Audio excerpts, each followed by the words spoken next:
Assalamu alaikum. Good morning, everyone. So,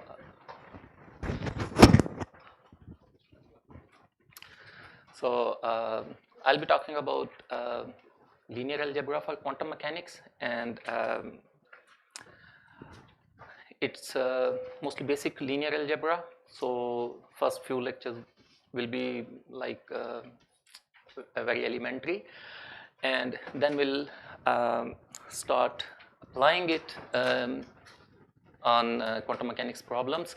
So you will learn basic quantum mechanics concepts, and we will use simple quantum systems to understand how our quantum systems evolve in time, for example, and then we'll go on to other relatively complex quantum system where we have for example, two quantum systems interacting with each other, like two qubits, and we'll talk about what kind of states such a system can have, and then we'll study some other very simple but important problems that don't need much of mathematics or advanced mathematics, and we will discuss those problems later on. And the list of topics that we will cover will first, it will be simple linear algebra for quantum mechanics, and then dynamics of quantum systems.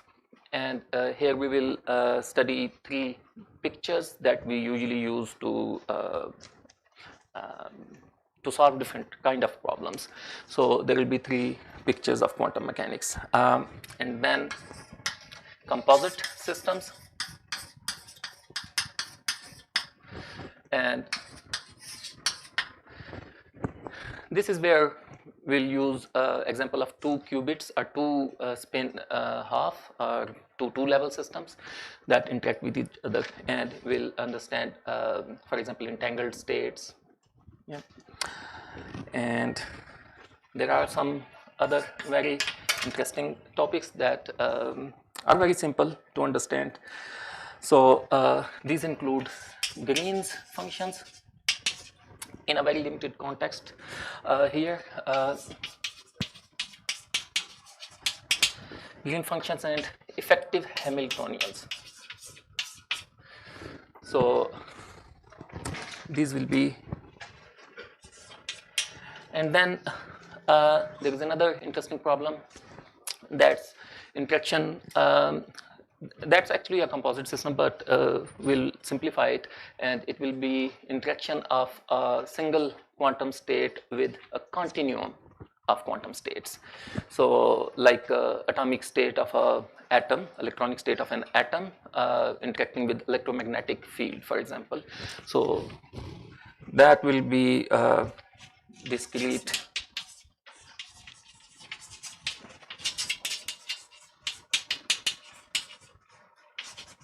and continua states interacting with each other.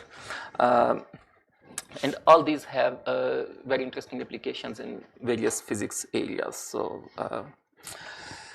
and then there are two more interesting topics. I'm not sure if we will be able to cover everything, but we'll see. So one is like when a system interacts with a huge other system, and we are almost unable. We are going to cover all these today? No. Yeah. This is the full series. So today we'll be focused. We will focus on linear algebra just. So it's kind of outline for a full lecture series. So I did not prepare any slides, so I'll just using like a few minutes here.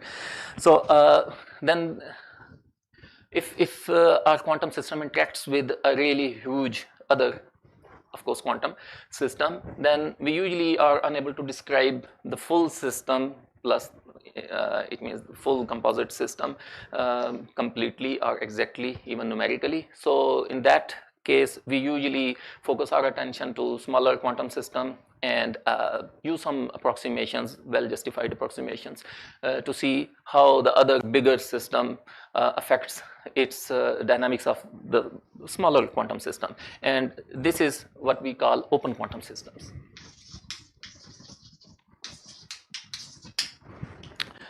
And then there is another interesting problem where we can use very simple mathematics to understand very interesting phenomena, and that's when we have many interacting particles. For example, we have a system where we have many electrons that are interacting with each other via Coulomb interaction, for example. And this kind of system in this kind of system, what we usually like to study is how this collection ends up with some completely emergent kind of phenomena that's not that you can't see in the starting Hamiltonian, for example, at the start. So we will see like emergent or collective phenomena. We usually like to see emergent or collective phenomena in this kind of system. But how that arises depends on the it depends on the interactions usually. And what we like to see is at some energy scale, for example at low energy scale, how the interactions among these particles that are at another energy scale affect overall dynamics at this low energy scale. So basically we separate energy scales into two and see effect of one energy scale onto the other. And this is usually done under different names, and the best name for it is renormalization group, but we will use very simpler forms, and we will use Schiffer-Wolff transformation. That's a simple unitary transformation. We'll use that to find effective interactions. That's what we usually call them, effective interaction at low energies due to states at higher energies. So this is one example of that. So I'll try to cover everything, but let's see. So I think on the website you will find this outline as well, so you don't need to write everything here. And yes, I just noticed, and every time there is some lecture series or a course, for example, so if I am the instructor, I usually remind people that you don't need to write everything that I say or I write. So if you want to take notes, then you know you don't have to be very complete. You are not a news reporter, for example, so you don't need to write everything. Your priority should be like following what the instructor is trying to communicate. So basically 99% of your brain should be following the instructor, and maybe 1 or 2% should be writing a few words, maybe if you think that. Okay, yeah, so you don't need to write everything. Yeah. So now let's start with linear algebra.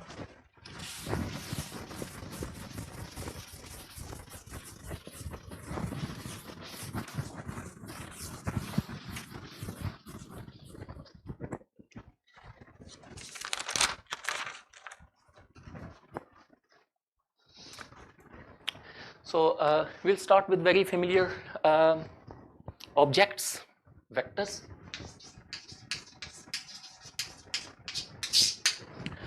So what we know about the vectors, usually there are many physical quantities that are vectors. For example, force, displacement, velocity, acceleration, etc. And we usually use this notation. We put an arrow. So let's start with this.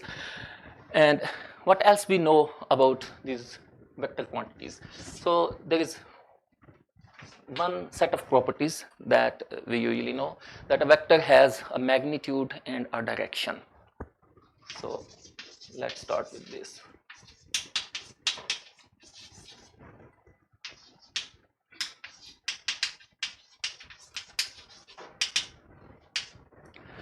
And later on we will study some vectors that don't have to have any direction or maybe magnitude. Okay, so what else we know about these vectors? So, well, we know that we can add vectors together.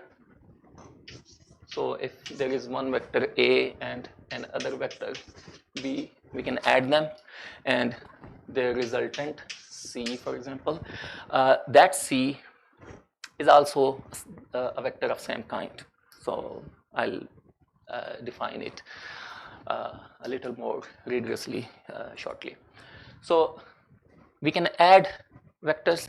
Similarly, we can multiply vectors with numbers, with scalars. So for example, if we have a number a scalar a, we can multiply it with our vector, and this will result in another vector again. So we have these two kind of rules where we can add up vectors and we can multiply our vectors with some scalars. So these two are another kind of properties that we will see, that the way we define vectors in a broader sense, that depends on these two properties basically. So anything for which we can have a definite addition and multiplication rule of this kind, we will call it vectors. So mathematicians call it vectors, and in physics we will use some of those broader sense vectors. So they don't need to have direction or magnitude, for example. And what other properties besides these? Well, we know there are some natural properties that we usually don't think about, but we know that vectors should behave like that. For example, if we add three vectors, it doesn't matter if we add these two first and then add this. So we can add this A and B first and then C. So that's one natural property. Similarly, we can multiply a scalar with sum of two vectors,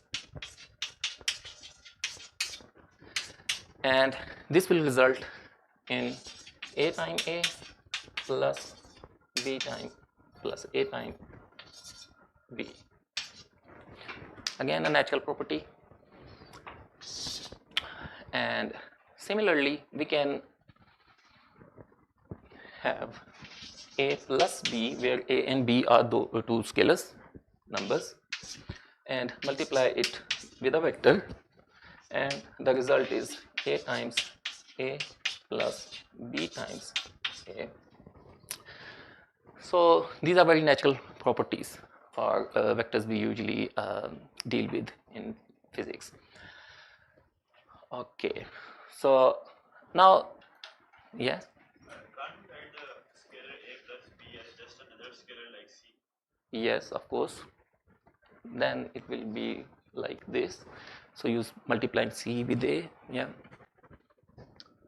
So these are very natural. You can think of some other as well, but I think this suffices.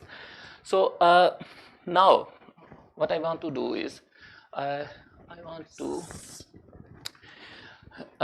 show you something else that we know about these vectors. Usually when we work with these vectors, what we do is we define a coordinate system, and we represent these vectors in that coordinate system. So for example, in 2 dimensions, x and y, we call this direction I, this is a unit vector, and this direction j, another unit vector. These are two orthogonal unit vectors.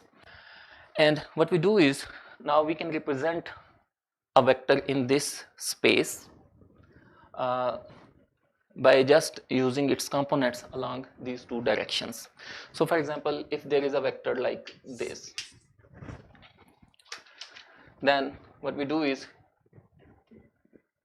we move its tail over here and it will become like this, and these will be, this will be like a pair of points x and y, and this will be a definite point, so I'll use some other symbol. So if this is x, I'll use it ax and ay. So these are two numbers, and we will use these two numbers to represent our vector A. So that's what we usually do. And for this, here I used these two directions that are orthogonal, but actually they don't have to be orthogonal. What we can do is we can use this direction and maybe another direction that's not collinear with this. That would also work. So we can use this. Now this angle is not 90, but it shouldn't be 0 or 180. Then again we can represent every point on this space, or every vector basically that's possible here in this space, by these two coordinates. And what we need to know is that we are representing this vector in a certain frame or certain coordinates. So unless we mention our coordinate system with these coordinates, it doesn't make any sense. Okay, that's one thing. Another thing, that this vector that I moved it here, this vector can also be represented in another reference frame. So we are free to choose our frame, our coordinate system.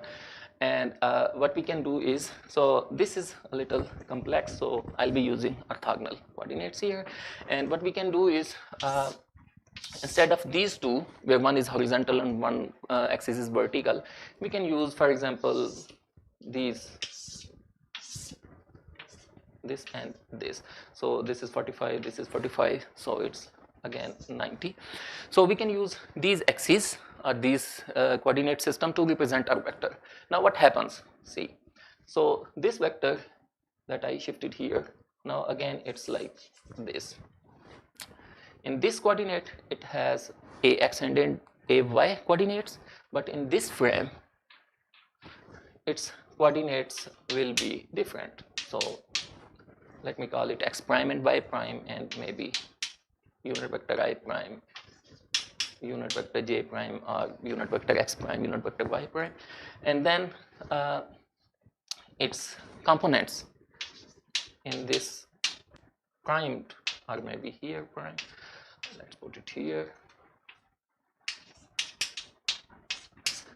Then we will have these coordinates, and if these two coordinate systems are different, then of course these two sets of coordinates will be different. So that's very natural to us. We do this all the time. Okay. So what this tells us? So let me summarize. Usually we deal with simple vectors where those vectors have a magnitude and a direction. I haven't defined its magnitude and direction yet, but we can do that later. And then there is another kind of set of properties that these vectors have to satisfy to be vectors. Again, very natural. And then the way we usually deal with these vectors is not this abstract way, but we choose some reference system or coordinate system, some axes, set of axes, and represent those vectors in terms of these. Then it will become a pair of coordinate in 2D, and similarly in 3D it will be like 3 coordinates and so on. And then all these operations, when we actually do these operations or test these operations, we do in some coordinates, usually in physics at least. So this is what you need to know to start linear algebra for quantum mechanics. So now what I would do now is I'll skip this and this part and focus on this part. And now you can open up maybe your mind a little bit and just focusing on these properties, you can think of many kind of objects, mathematical objects that would satisfy these properties that are not the vectors in a usual sense. Okay, so for example, we can have functions that would follow this, not arbitrary function. Maybe we have to restrict. For example, let's take an interval from 0 to 1 on real line. So now we can consider some functions that are 0 at this and this point. So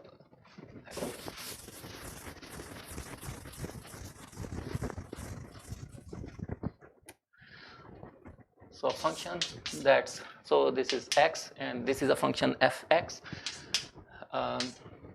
So fx is equal to 0 at x is equal to 0 and 1. Okay, so now we can think of many other functions that have this same property. Let's call them f1, f2.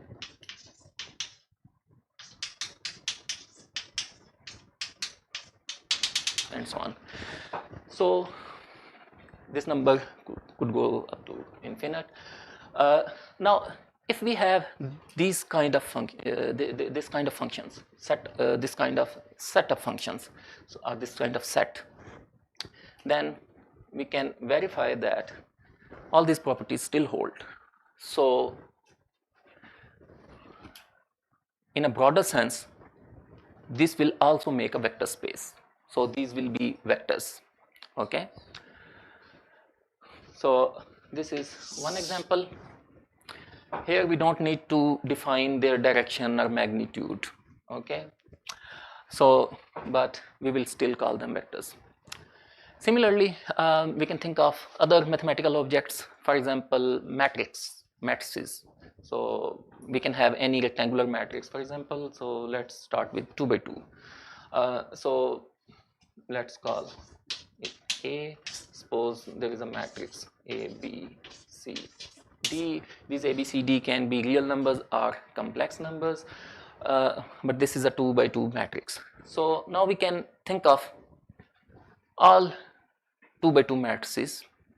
That means we can vary A, B, C and D to make a set of maybe infinite set of matrices.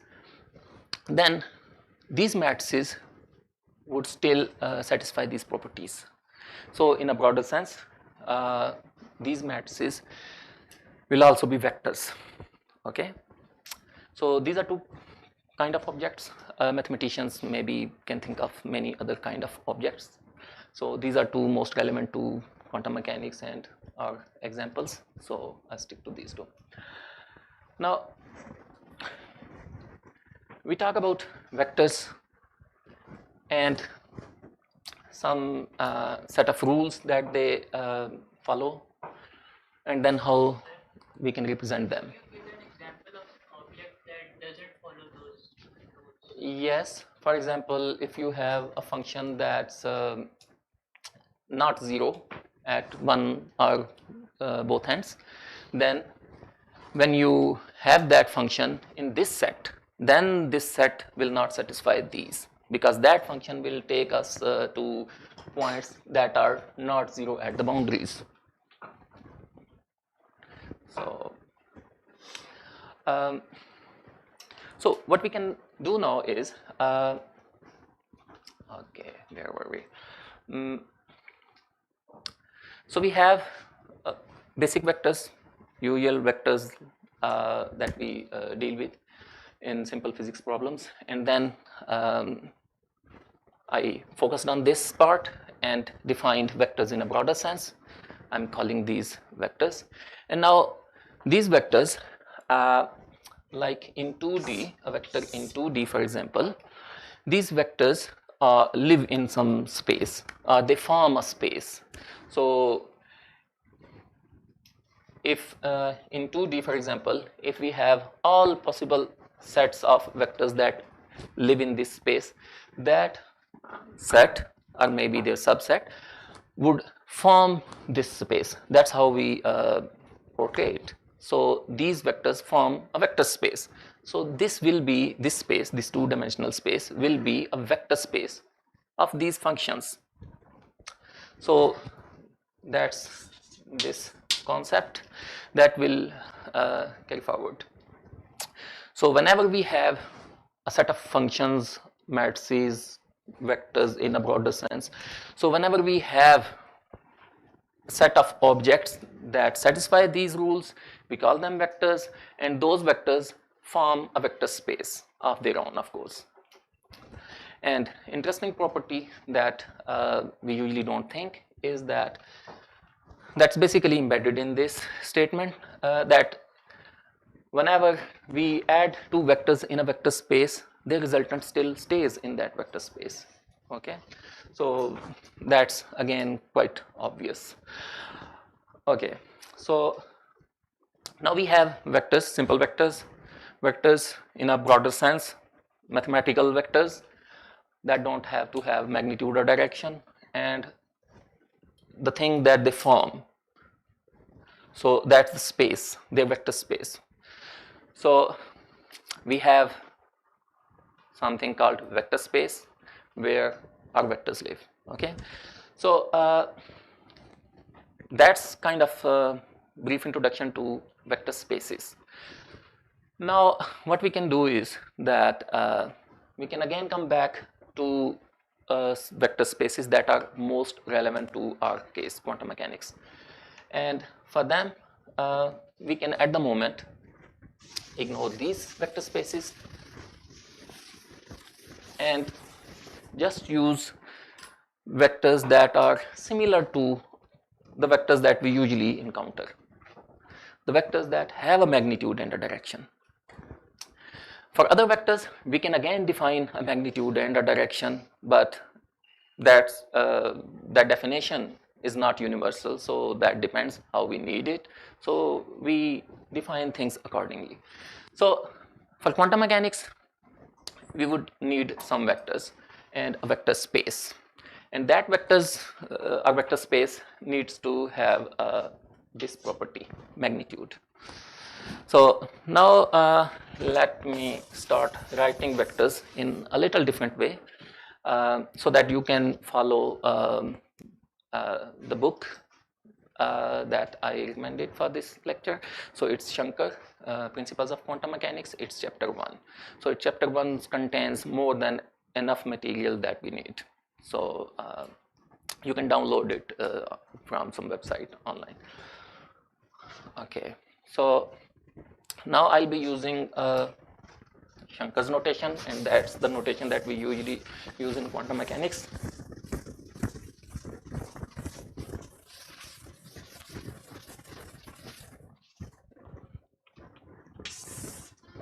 So now we will be using this notation for vectors. So instead of putting an arrow on top, we will have a straight line and an angular bracket. So this is called a cat. It's a Dirac notation, but we'll talk about this notation later on. At the moment, it's just a way to write a vector. Okay, so this is a vector. Now the way we define the magnitude, how we do it usually for a usual vector in 2D or 3D, for example. So what we do is we have a vector A, we take its dot product with itself and we call it A mod square. So the magnitude of the vector squared is equal to its dot product with itself, and this dot product has some meaning. So for example, in a coordinate frame where this vector has these three coordinates, ax, AY, AZ. The way we compute this dot product is simply we multiply different components to each other. So it's like AX with AX plus AY with AY plus AZ with AZ. Okay, and this is how we define this length, and that means that this thing will become square root of, so suppose these are real vectors, real numbers. So if these numbers are real, then we will call it a real vector space, and if these numbers are complex, then it will be complex vector space. Then we will define this dot product a little differently, but at the moment let's suppose these are real quantities. So this will be like this. That's very simple, we all know it. Now if this were a complex vector space, that means this component can be complex, or the numbers we multiply, the numbers we can multiply with these are complex. So then it will be a complex vector space, and then this dot product will be defined a little differently. And then what we do is, when we do this, we multiply components, but we do a complex conjugate of one component. So in this notation, it's very simple. So let's say this is our vector. Then when we like to take this dot product, now I'll write this dot product as this. Okay, so first I make from this cat, it's dual, it's called dual, we'll define it later on, this thing, and that's how we write this thing. And this will also indicate that these two are different things, they are not the same objects. And then we can have anything we like for this, and at the moment what we actually do and we need is complex conjugates of these numbers. So it's like AX star, AY star, AZ star. Here this star means complex conjugation. That means if we have a complex number A plus IB, where A and B are real numbers, then this star would change them like this. So these are real, their star is equal to them, but this is the complex iota, what we call it iota. It's -1 square root. You will learn more about it in complex variable class. So when we take complex conjugate, that simply means that you substitute iota with minus iota. So iota changes sign under this operation. So we'll do this. So this is how we make this dual, and then at the moment I'm being a little vague and I'm putting dot here, the same dot that I use there, but it will make the transition very easier. So AX, AY, AZ. So same letter is being used for two different meanings, right? No, the same because letter, but oh yeah, so the same letter, yeah. So this dual of A, we usually name it the same way. So it's, if it's A, we put it A here. So we can use maybe A bar, A tilde or whatever, but we don't need that because it has this symbol, and we understand that it's complex conjugated. So now we do the same thing, and it will be like AX star times AX plus AY star AY plus AZ star AZ. And for complex numbers, this could be complex now. So A star times A is like A mod square. So this is a x mod square, this is a y mod square, this is a z mod square. So for complex vector spaces, we define our dot product like this. So, and from here we can talk about the magnitude or length or norm of our vector, and that would be simply square root of this quantity. So it will be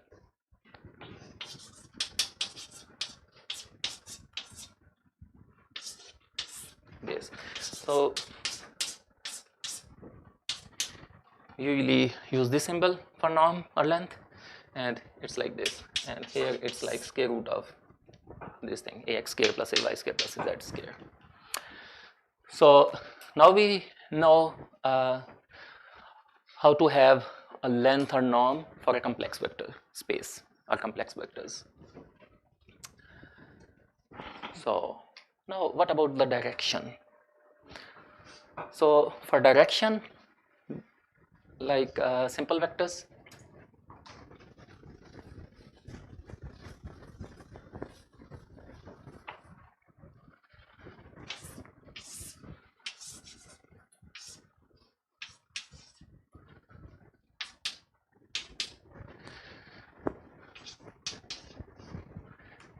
like these vectors, the direction is again referenced with respect to some other direction or some set of axes. So here, for example, if we want to tell the direction of this, we name it its unit vector or just direction vector, but it tells the direction with respect to this or this axis in this space. So we can do that for complex vectors as well. What we need to know is what is a reference direction or what is set of reference directions. So now what we do is we generalize this to higher dimensions and use the notation, this new notation, and everything else is almost the same. So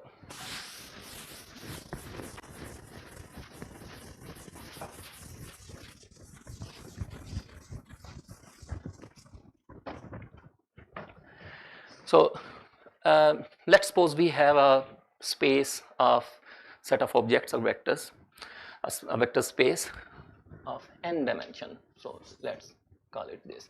So it's n dimensional space, vector space, and again it can be real or complex. Okay, and the way we usually state is that we have this vector over field of real or complex numbers. That's the technical language, but we don't need to worry about that much because for physicists it's kind of obvious. Okay, as long as everything is working perfectly and there is no problem, we don't worry about rigorous math usually. So we have, suppose we have n-dimensional space. For this, what we need is set of directions or axes, and for n more than 3 we can't visualize it, but let's say it's like something like this. So this is 1, this is 2, this is 3. For 3 is very easy because this angle can be seen and visualized. You can imagine that they are okay, they are 90. Okay, but for n it's harder, so I won't put it like that, and I can even change their these angles and leave everything to imagination. So we have x1, x2, x3, x4, and x5, and so on. So now we can't visualize it on the board or on the plane, but we can think of the same properties, that every vector is orthogonal to other vector normal to other vector. That means the angle between any two of these vectors is 90. They are perpendicular to each other. So if for n-dimensional space we have n such vectors, then we are good to go. Then we can represent any vector that's in this space using these coordinates. Okay, and technical name for this is basis set. Okay, so these directions are our basis for this vector space. Okay, now these bases don't actually have to be orthogonal to or normal to each other, as long as they are linearly independent. That's again a technical term, linearly independent. That means that we cannot write them in terms of one another. So as long as they are kind of independent vectors, we can't write them in terms of one another, then again they are fine, okay, as a basis. So we can represent any vector in this n-dimensional space in terms of these n linearly independent vectors.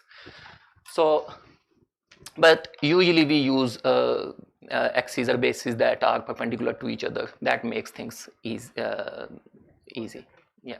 Why do we want them to be linearly independent?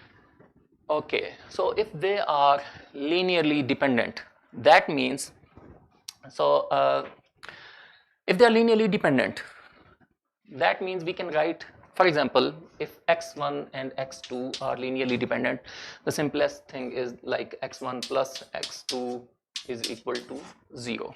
So if, for example, x1 and x2 are related with each other with this constraint, that means x1 can be written in terms of x2. In this case, x1 is like just the opposite direction of x2. Then they are not independent. Okay, so if you make a component along this, that's basically that contains the same information if you had used this one. So this adds nothing new. So that's how we represent our vector in terms of linearly independent, so that the complete information that that vector contains can be written once only, of course. So, and this actually is related, this linear independence and everything, this is related to the dimensionality of the space. So if we have, for example, we have, let's take the simplest possible case, one-dimensional vector space. Then there is only one direction, and that suffices. That can be used as these frames or bases, and every vector in this vector space can be represented in terms of that unit vector. But if you go to higher dimension, in 2 dimension, for example, now this will not be able to represent everything, because there are vectors like in this direction, and they have a component in here, but another component that this direction cannot represent. So then we will need another direction, independent direction. It can be this or it can be that in this case, so that the rest of the information is still there. Okay. And for 2-dimensional space, we will need at least 2 linearly independent vectors to make our basis. So less than that won't cover the whole space, so there will be some part left out, and not every vector in that space will be written in terms of that. And if you write more than 2, you can use 3 vectors, but then they'll be linearly dependent, and in some cases your math may be may get easier actually, but usually it's not. So it depends, but usually for basis we use linearly independent. Okay. Just to confirm, the basis vectors are all unit vectors, right? Yes, usually. If you don't use unit vectors, then there will be complications, of course. So we use unit vectors. So in 3 dimensions, we will need 3 linearly independent vectors, in 4, and so on. So in n-dimensional space, we will need n linearly independent vectors. In practice, we don't, in practice, in simple problems, at least in quantum mechanics, usually orthogonal coordinates, the perpendicular directions, they are easier to work with, so we usually use that. But suppose you are given with a linearly independent set of vectors, then you can transform them and create an orthogonal set of axes. So that's a procedure. We'll yeah, maybe we can do that here. Yeah. So it's called Gram-Schmidt's method. So for example, take this example. So suppose you have this vector and this vector. So one is along x, one is along this axis, and this is y. So if you are given this and this, you can easily make from these two x and y, this orthogonal set. So let me call it x, y, and let's call it alpha, so that it's not like x and y. So if you are given x and alpha, let's put hat on that, so it's like unit vectors. So if you have these two basis vectors, you can calculate two other vectors. One can be x and another y in a very simple way. In this picture, it's very intuitive, and you can follow the same rule to go to higher dimensions if you have a high dimensional space. In this space, it's very easy. What you need to do is you can project this vector onto this axis. That means you need to know its component along this, and that's this one, and this is the rest, and the rest is of course orthogonal to this. Okay, so what you can do is you can subtract from this component, you'll get this. Okay, so let's call it alpha y and alpha x. So what you can do is alpha, let's use this notation. So this is our alpha, and it can be written in terms of its x and y, and this is how we usually write it. It's x, and let's use these notations for these x's. So it's alpha x, so unit vector x, plus alpha y, unit vector y. Now if we want to get this part, what we need to know is we can subtract this. So it's like alpha y is equal to alpha. This looks trivial, but in higher dimension this procedure is I mean, it's still trivial, but this is how you can easily get to orthonormal basis or orthogonal basis. So this is alpha, and you subtract this part, so alpha x, and we wanted this direction, this y, so you divide it with alpha y, and what you get is y in terms of alpha, and that will be alpha minus alpha x divided by alpha y. So now you have this direction from this and that. So now you can use it with x, and your x and y are orthogonal. So now things can be simpler. So this is called Gram-Schmidt orthogonalization.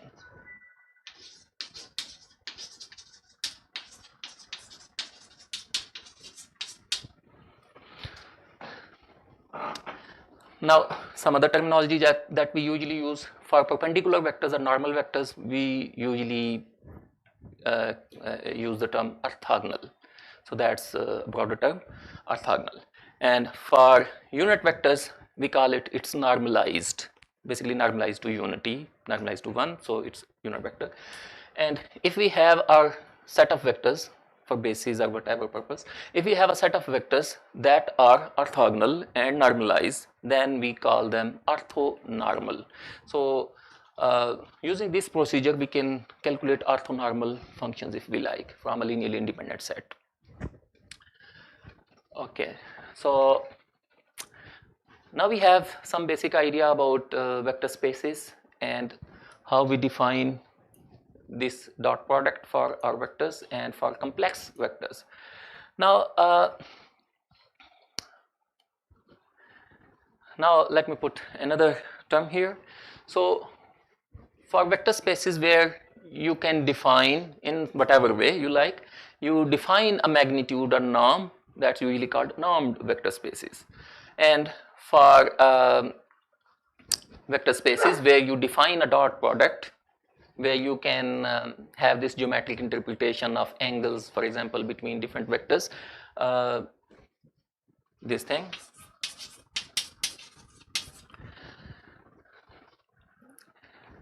Then you have this kind of dot product vector space, and this dot product in general term, it's called inner product, a scalar product. Okay, so this inner product, if your vector space has this inner product, then it's called an inner product vector space. So the vector spaces that we deal with, that we use to describe our quantum system and study our quantum system, that are inner product vector spaces. And we have another name for this inner product vector space, and we call it a Hilbert space.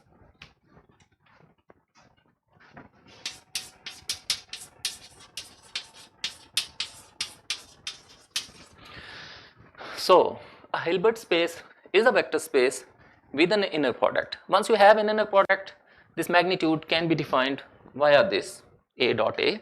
So that's also covered. So we have a vector space where we have an inner product. It's a Hilbert space. Okay, and its significance for quantum mechanics is that for any quantum system, the state of quantum system, the information about the quantum system that we want to represent in some way, it's in the state. So the state of the quantum system is a vector in Hilbert space of that system. So every system has its own Hilbert space where its state can live, and whenever we represent state of that system, it will be a vector in that space. It doesn't have to be chosen from a basis, it can be any vector in that vector space. Okay, so that's one thing. Now another term for this thing, so this is ket, we call this ket. So anything we put here, let's not put a star, let's put A. So if we put A here, so this vector, if its orientation is over here on the right, it's called a ket. So it's a ket, just a name. So it's a vector, simple vector in a Hilbert space. It's called ket because it looks like this. Now the thing that we take its inner product with is another vector, and that's this kind, and we call it this thing, it's dual. So this is dual vector of this, so just a name at the moment, and this dual also has its name. So just like a ket, it's called a bra. And when we have this inner product, it's called a bracket. So you join these two terms and this is a bracket. Okay, so this inner product is a bracket. So this is ket, this is bra, this is bracket. Now an interesting thing about this dual space, so if you have a vector space, you can define, so we will do that, you can define different functions or maps from that vector space to other vector spaces or onto the same vector space. So we have these functions or maps, and if you look at this thing, it's a number, possibly a complex number, but a number, it's a scalar, this thing, this inner product, it's a number. And how we get this number, we feed it a vector and it's another vector's dual. So we feed these two things and we get this number. So in a sense, for a vector space, this inner product is result of a mapping again, and that mapping is caused by this dual. So just like from X to Fx, from a vector space, we can define a mapping to scalars, and that mapping are those functions are these duals. So these duals are basically functions that are defined for our vector space, and they take those vectors, read them, and spit a number. Okay, so from vector to scalars, it's a mapping. And just like our vector space, these maps, they also form a vector space in a generic sense, broader sense. So that vector space is called a dual vector space. And of course, a dual vector space is kind of related to another vector space. So in quantum mechanics, state of our system is in a vector space, a Hilbert space.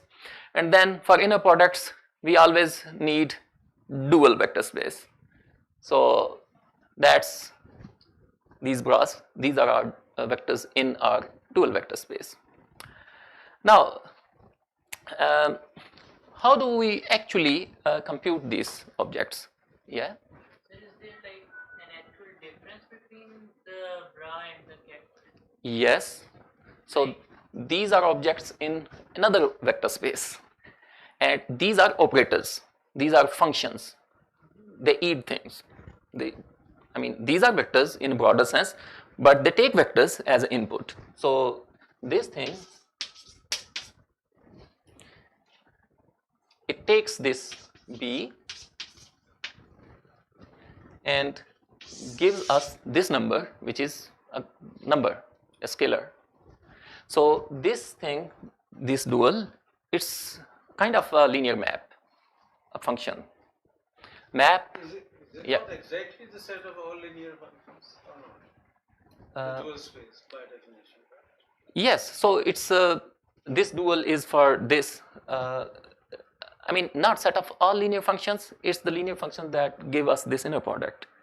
These are not functions at all. In a mathematical sense. These are objects. Yeah. And the dual space has got the dual object. Yeah. Between the dual and the object itself, that inner space gives you a number. Yes. So one should not call a cat a number. It is an object. No. I'm not calling cat a number. I'm calling cat a vector, and this is also a vector in the dual space, this bra. And this is the number, the inner product. So it's just a linear function applied to. Yeah, applied to our space, and it gives us number. So inner product, it's a little confusing, but we usually I know in physics courses we usually don't think like that, but mathematicians usually do this. So unfortunately, I read a mathematician's book, and I thought it's a good point maybe to raise this, but usually we don't need to think that hard about this. But we must be clear. Yeah. There is a space. Yes. That space is populated by cats. Yes. The cats can be added together. Yes. Linear combinations. Of course. Made. Hence, cats behave as vectors. Yes. Okay. Yeah. Yeah. Now, for each cat, there is a bra. Yeah. Bra lives in a different space. Yes. The dual space. Yes. Which is itself a vector space. Yes. Of course. And if you take any vector from here. Yeah. And any dual vector from here, make them, put them together, out comes a number. Yes. Yes, that's I'm talking about, I guess. Yeah. Maybe I'm a little slow, so yeah. To define the magnitude, you define the magnitude as a bracket of A with A. Yeah. So do you need two different vector spaces to define a Yes. magnitude as a- Yes. Yes. Yes. Can we think inner product as a functional because it is taking Yes. a function as Yes. Actually, I should be using functional, so it's not function, but function gives the intuitive picture, I guess. So, you're saying that for every cat there is a bra that you multiply them together, that you apply the bra to the cat, then you get a number. Yeah. Right? Is it like unique? Is there only one bra for each cat? For normalization, yes, but these bras, they make their own vector space, so you can choose any vectors from that vector space. You can still define this inner product, but it will not give you norm. It will be something else. What will it The projection of one onto other, yeah. So it will be like a component of one vector along the other. Yeah. Can we say that for every cat in the space that has the bra for it, it's the complex conjugate for it? Yes, when you represent it in some basis, it's exactly that. So for every cat A, the bra A would be its complex conjugate. Yes. And then you would, and if you multiply, if you do the bra cat for the A, you would get unitary vector. Unitary vector? Unitary matrix. So you just get one basically. No. I'm not talking about anything like that. It's. I think just focus on this thing. This thing is a number. This inner product is a number. And if you get a number by doing an operation, then that operation is kind of a functional. That operator is kind of a functional. So in that sense, it's a functional. It takes a function, a vector here. It takes a vector. It gives you a number. So it's like a functional mapping. So yeah. So you don't need to worry about that. All you need to know is that in practice, what you have is similar to how we represent vectors in coordinates, in some chosen coordinates, we can represent these duals in the same way, but these will be complex conjugated, and instead of, for example, row or column, we'll take its transpose. So let me show you that. Yeah.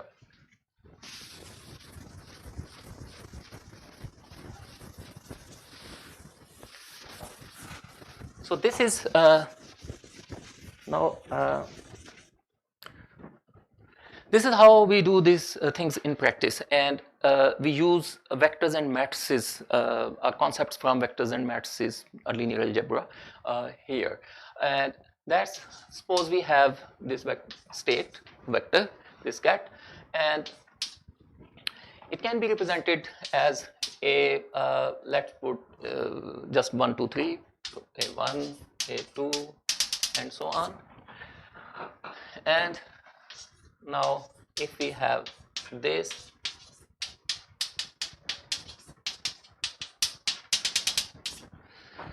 then how to do the inner product, how to actually perform the inner product using these numbers. So the definition you saw was this. It could be B actually, but let's do it with A. So actually I think it's better if we use another vector here. So it's more general.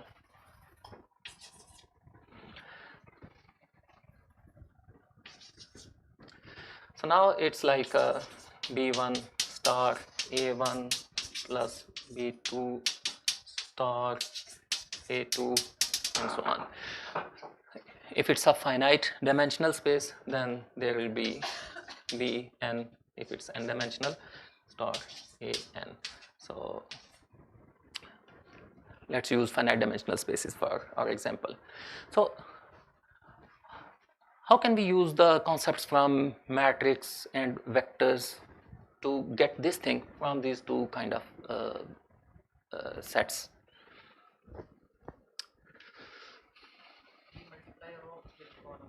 Yes. So that's very simple. If we make a column vector from this, so it's like A1, A2, and so on. And if we keep this as a row,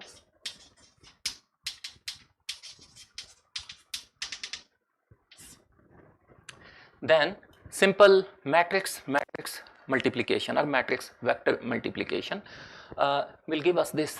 So now we can have this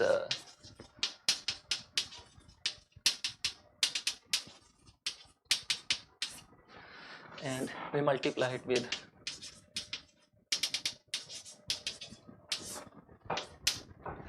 now it's very easy. So you take this row, you multiply it with element by element and sum them up. So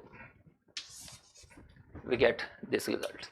So to actually perform this inner product, this is how we do it. We represent our cats as columns in some chosen coordinates, and we represent our duals in as rows, of course in the same basis, in the same coordinates, and then we perform this matrix or matrix vector multiplication using simple rules from linear algebra. So we get this thing. So that's how we do it. And the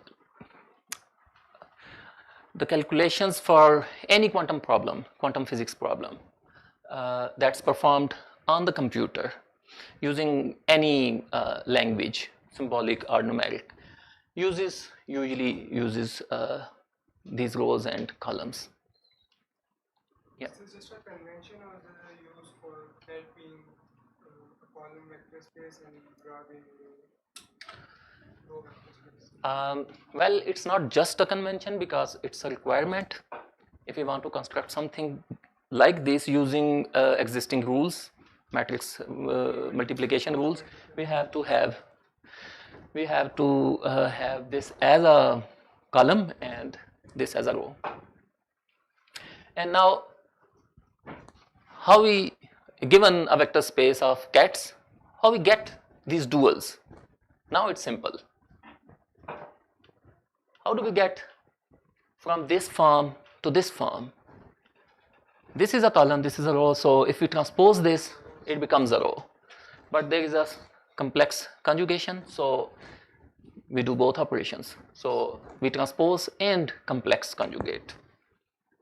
So if we transpose and complex conjugate, we have its own name. So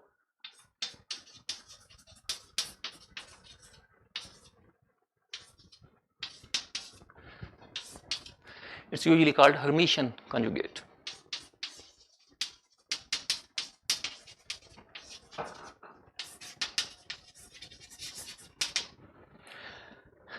And this is T, this is star. For this, we use this symbol, this dagger. Okay. So if we want to convert from this to its dual, we simply take this dagger. So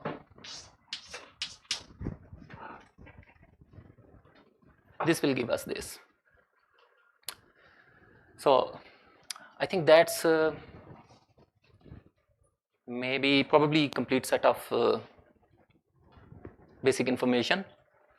And from this complete set, I just remembered that for any vector space, we use this term complete set for our bases. So because bases by definition have to be able to represent every vector in that space, so they have to have components along every possible direction in that space. So that's what we call complete. So if we have a complete basis for a vector space, we can represent any vector in that basis as in terms of these coordinates. And now the transformations, for example, from one basis to another, that's similar to what we do for 2D. For example, for a rotation, we can define primed axes that are rotated from our original axis by some angle. We can define transformations. Similarly, in this vector space, we can again define transformations, and I'll talk about that later in detail. And now there is another kind of object that we are very interested in for quantum mechanics. And besides these cats or vectors in this vector space, in this Hilbert space, we need operators, what we call operators. And those operators are basically linear maps from this vector to the same vector.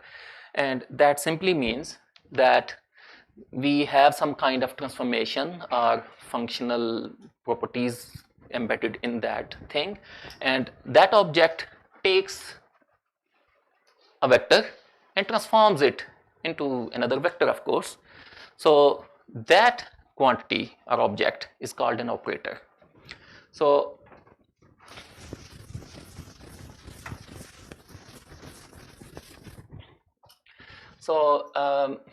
let's use the symbol O for an operator, and this operator acts on a vector and gives another vector.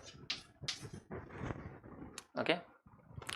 Now the kind of operators that we are interested in for quantum mechanics, one, we are interested in what we call Hermitian operators. So I'll define it.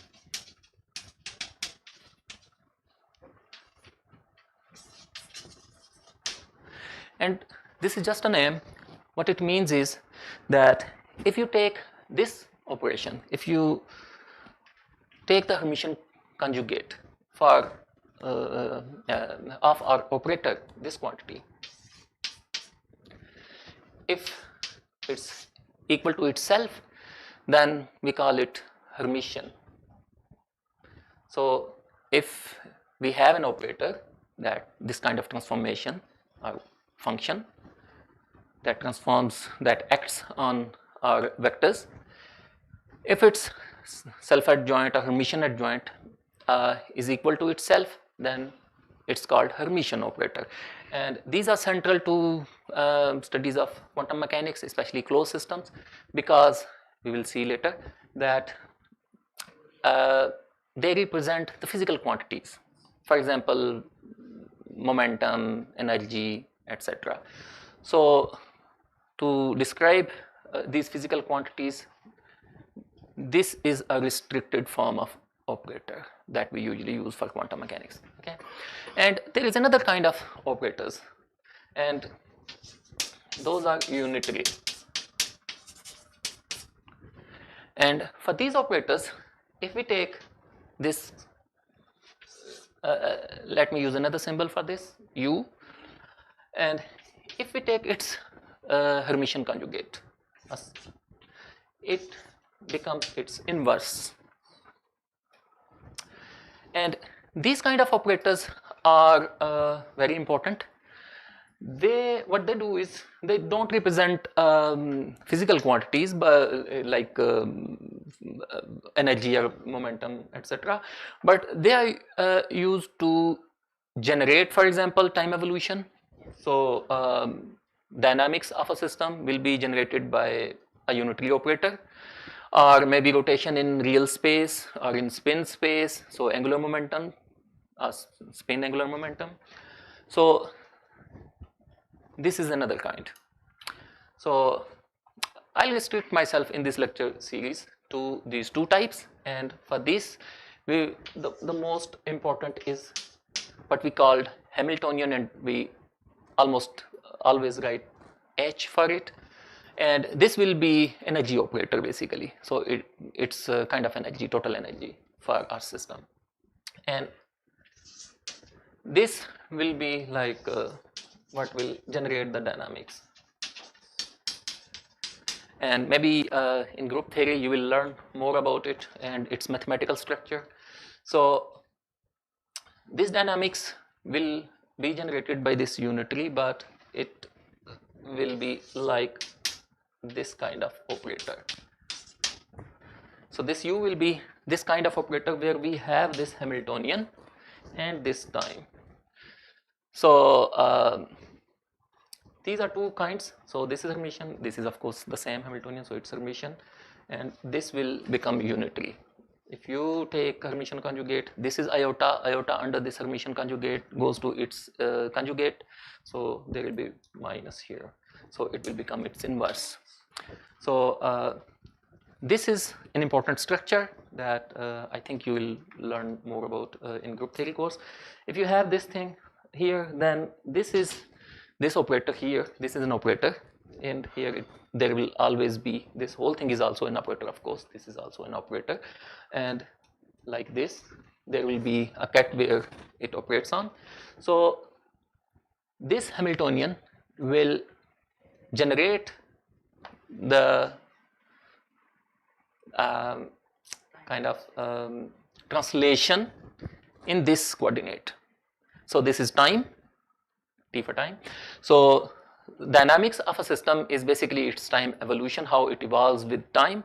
So this is time evolution operator, and it's actually determined or governed by your Hamiltonian, and this is the structure of your time evolution operator. Similarly, for rotation, there will be angular momentum here and some angle here, or for linear displacement, for example, momentum operator here, a position here, things like that.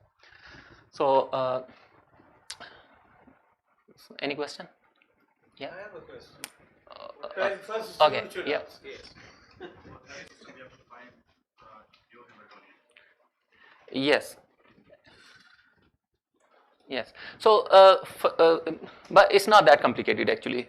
Every system has its own specific Hamiltonian, of course, but every Hamiltonian will have basically 2 or 3 types of terms.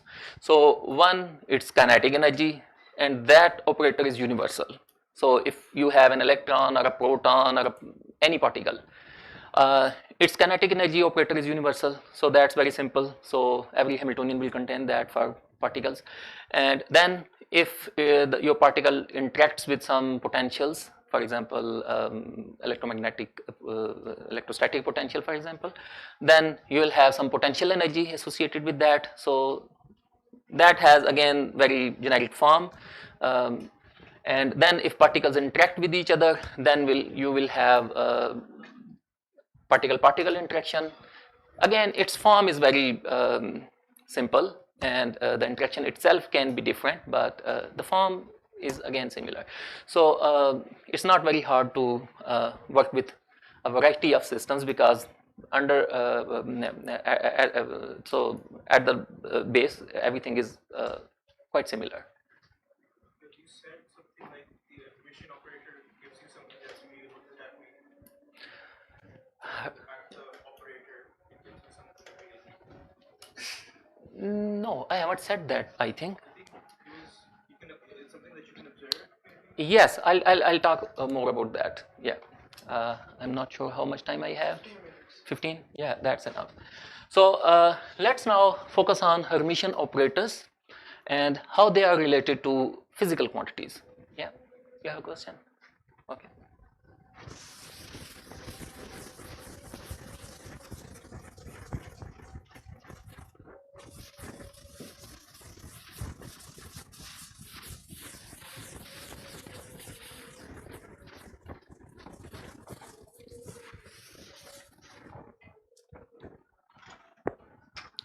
So now imagine we have a quantum system, we have its Hilbert space, its vector space, and some operators, and let's say, suppose we call it O, and what this operator does, it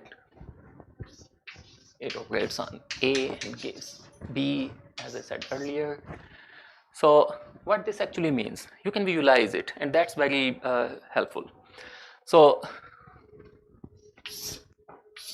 suppose this is a vector A, that operator does something to it and gives another vector. Now you can imagine different things done to this and leading to some other vector. You can multiply it with a number, it still becomes another vector if it's not one. You can rotate it in whatever way, then it becomes another vector, of course. So that's another kind of operation. So what an operator usually does to different vectors can be a combination of everything possible in general. So for example, if you apply on this, you can stretch it and rotate it. Yeah. So that's a good picture, a mental picture for how operator operates on vectors, yeah, in Hilbert space. Now, for Hermitian operators and for other operators, well, before going to that, yeah, we will go to that, yeah. So now, for any operator in the Hilbert space, what we always have, if the operator is Hermitian at least, what we can have is some vectors that do not rotate in the Hilbert space when that operator acts on them. So that operator, for a given operator, so start with an operator, for example O. So suppose there is a vector A, it gives B, and B is, this is A and this is B, so B is rotated and may be compressed. But there can be another special vector, let's call that lambda, and for this vector it doesn't rotate, so the resultant vector will always be along this vector, so it can flip it, stretch it, compress it, but won't rotate it in the Hilbert space. So we have some number here and times lambda. Now what that number is depends on what state is and what this operator is, but let's call that maybe lambda, yeah.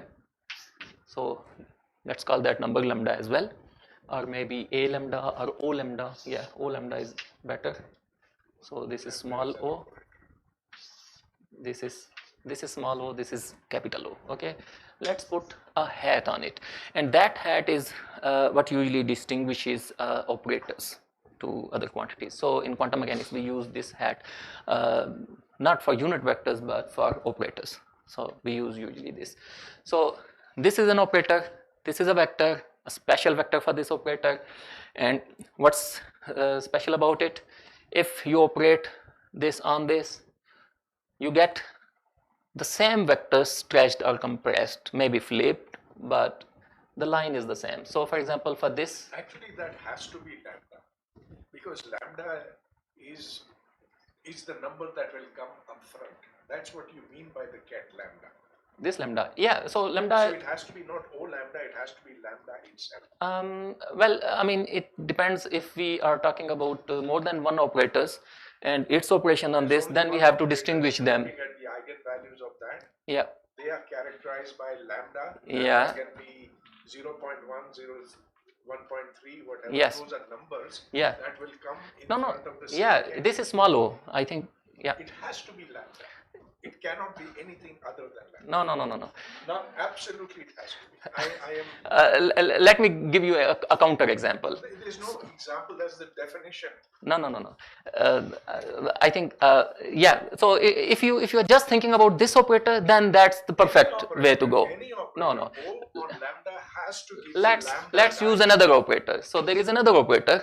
We can in the same for the same space. So we can act on this, and it may not have this property that stretches or compresses, may rotate it, but let's suppose, and that's possible actually, that it also keeps the direction same. So it gives lambda.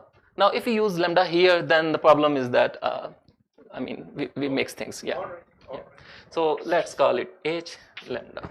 So there can be multiple operators for a given state that have this property that they don't rotate the vector, and but they stretch or compress or whatever in whatever way, or maybe flip, and suppose this may flip and this doesn't flip but just stretch, this compresses, whatever, but everything stays along this line. So if this is lambda, these operations means that this vector, this is also a vector, of course, this is a vector. So this vector is along the same line, maybe elongated, and same for this. So it may be along the same line, maybe flipped. Let's put it flipped. So it's like H lambda. This is like O lambda. So everything stays along the same line. So as long as everything stays along the same line, that's very special. So for a vector space, there will be many directions for a given operator that like do this. So these are very special to that operator. No, at the moment I'm talking about just one. Yeah, I'll come to that later. So let's make things simpler. So we only have one operator at the moment. So now we name it. We name this equation. We call it an eigenvalue equation, and we call this an eigenvalue of that operator for this vector, a state. And we call this vector, this special vector, an eigenvector of this operator. So this is the terminology eigen, probably German. So it's eigen value and vector. So this is eigenvalue for this of this operator for this state. So there are three things. So a given operator, a given state, and then their eigenvalue. And if it satisfies this eigenvalue equation, that it keeps it along the same line, then it's called an eigenvector, and this is an eigenvalue. Yeah. So the whole thing is eigenvalue equation.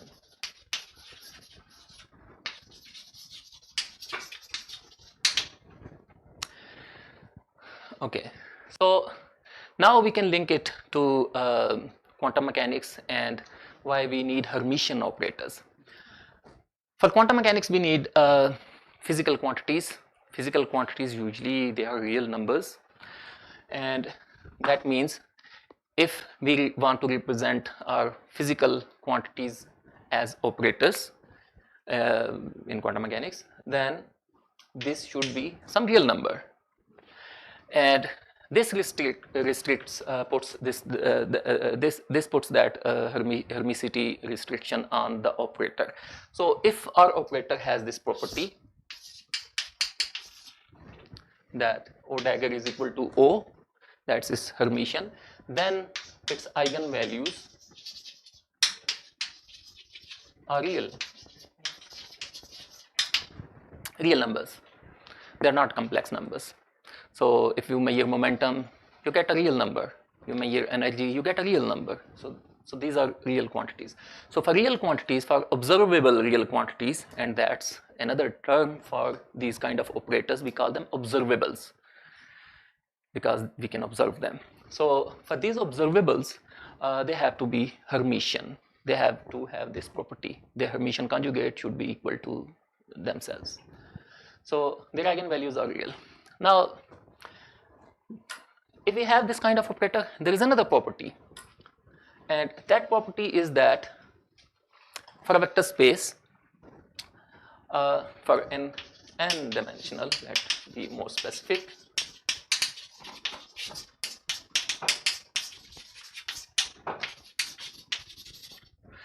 if we have an n-dimensional Hilbert space, then if we have a Hermitian operator, then its eigenvectors, its eigenvalues are real, and its eigenvectors, they will be distinct eigenvectors. They can be used as a basis for this Hilbert space. That means they fulfill the requirements for the basis, and they form the complete set for that basis. There are for n-dimensional space, there are n linearly independent vectors, and once you know that they are linearly independent, you can orthogonalize them if you want. So basically you can always have n linearly independent orthonormal eigenvectors for your operator.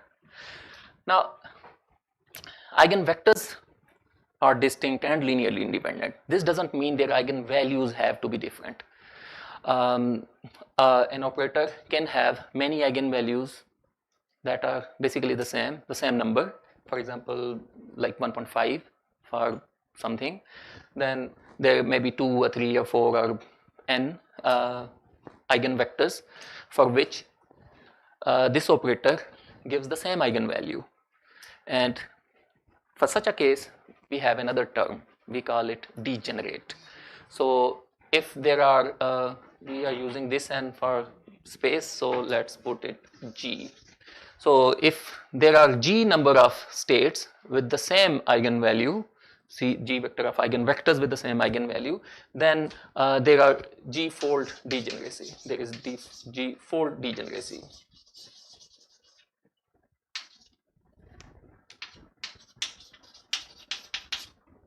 That means there are G states that have the same eigenvalue. Okay, and for an n-dimensional space, there is no restriction. I mean, how you divide them. All the states can have the same eigenvalue in some specific case, but usually you have few eigenvalues, few degenerate eigenvalues at one point. That means, for example, there are like 5. For example, there are 5 eigenvalues that are like 1.5, and then there are 2 at like 2.3, and so on. And if you sum these up, there may be non-degenerate as well, I mean unique. Then if you sum these up, they'll get you this total number. Yeah. So this number can be different, but for a subset of eigenvectors, you can have eigenvalues. Now there are other terms that we usually use for such cases. So if we have G-fold degeneracy, that means there are G number of 5 or 2 or whatever, there is some number. There is G number of vectors that have the same eigenvalue. They are degenerate. What we call them usually is that they form a degenerate subspace. So this term of subspace, it's again from vector spaces. So if you have a subset of your vectors that basically fulfill all the properties for a vector space, then they form their own vector space, but since it's a subset, we call that a subspace. Okay, so for degeneracies, we have several degenerate subspaces. So for example, for angular momentum, we have like 2L plus 1-fold degeneracy, where L is a quantum number for total angular momentum. Yeah. So so now you know that we have, for quantum mechanics, we have Hermitian operators, and for Hermitian operators we have real eigenvalues, they are observables, and for them we have linearly independent set of eigenvectors, and they can be degenerate. And degenerate, there are terms like n times degeneracy, and fold degeneracy, and subspaces, degenerate subspace. Okay, so you don't need to worry about terminologies that much, I guess. Once you use some concept in some problem, then usually it becomes much easier to understand the terms. Yeah. Okay. One question. Yeah. I mean, in algebra we call there's no difference between an operator and a linear transformation. Yeah. Is it? No. They're the same. There is one difference. I read mathematician's book for this lecture. So there is one difference. Linear transformations or linear functions, linear maps, they are usually defined in a broader sense in mathematics. No, I did not say yeah. that. I just said operator. Operator is a linear transformation. Yeah, Yeah, it is a linear transformation. But usually mathematicians use linear transformation that can take you from one space to another. Yes. So it's not like that. So mathematicians call operators the linear functions that take you to the same space, that keeps you in the same space. So it's a mapping from one space to itself. So mathematicians call that operator. We always call that operator because we usually don't deal with other kind of transformations. And you know, when we talk about energy, for us it is just a number, potential plus kinetic. Yes. How does it become an operator? How does it become an operator? Maybe you can tell it's later coming. Yeah, maybe. Yeah. Okay, any questions? So tomorrow we will talk more about operators, their eigenvalues, and then when we have multiple operators that have the same eigenvectors as their eigenvectors, so simultaneous eigenvectors. So those are very important for quantum mechanics. So we'll talk about them, and then we'll move on to dynamics, how a quantum system evolves in time. Yeah. Sir, why do we need the inner product defined for it to be a Hilbert space? Why is that important? How does that help us? Well, for quantum mechanics, Yes. yeah, for quantum mechanics, what we usually deal with are the numbers that are basically probabilities for different things. So if you throw a coin, there is a, if it's a fair coin, there is a 50% probability for this, and that 50% is a number, 0.5. Similarly, for quantum systems, if we perform a measurement, we can get different outcomes, but we always deal with the probabilities for those outcomes. So we basically deal with probability distributions, and those probabilities need to be numbers, and this inner product is basically probability amplitude for those probabilities. Yeah. So a Hilbert space would not be a Hilbert space if you did not Yeah. have an inner product defined. There's one clarification which I think is very important to make. Can I do that? Yeah, yeah, sure. So when one of our companies, Yeah. Oh, actually, I needed that one. Oh, but oh. that's okay. So what you heard was what is a vector space, and that vector space has got these objects. So they will have V1. Maybe a million of these, maybe 3 of these, whatever. That's the dimension of the Hilbert space. There is another space here, which has got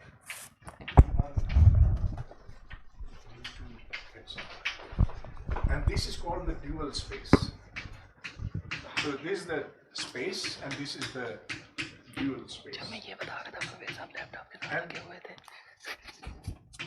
what Dr. Ahsan Zeb was saying was that with each of these, and with each of these, there is a inner product that can be defined. So that would be, let's say, between V2 and V1. This is a complex number, and now certain properties have to be obeyed. So if this is a number, and remember that it's a complex number. I can take its complex conjugate also. If it's the same, V1, then the complex conjugate is the same as the number itself. Hence, all inner product, hence all norms have to be real. But the thing that was important, which was I felt missing, was suppose I take this, and it was written down to be B. Fine, good. So the operator acts on A, gives you a different ket. O on ket A gives you a different ket B. Fine. Now we know that there is the dual space. So let me take the inner product of this with, let's say, C. So then this is C. Now this is a complex number, hence this is a complex number. Now let me take the complex conjugate of this. So this is C O hat A, which is C B.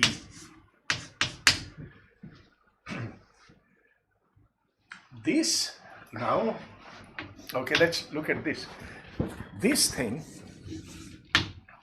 is defined to be BC, and this thing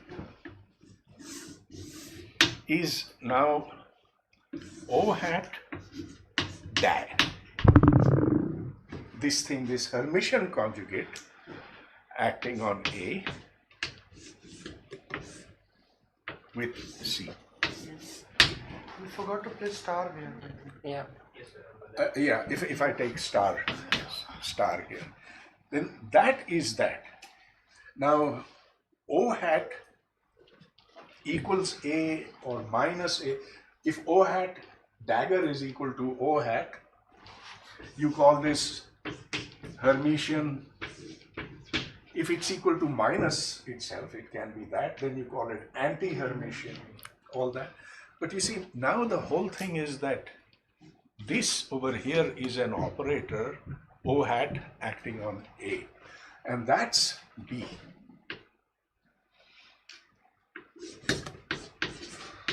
So this is actually how Hermitian conjugate is defined properly. You have to say that there is a space, a dual space, and then inner products defined as you did. Yeah. I think Shankar has it. Yeah.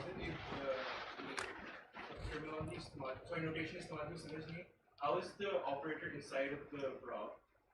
वो समझिए कि आपने operator को अंदर डाला है वो किस तरह वो dagger A जो है अब how is the That's the definition. That's the definition of O dagger.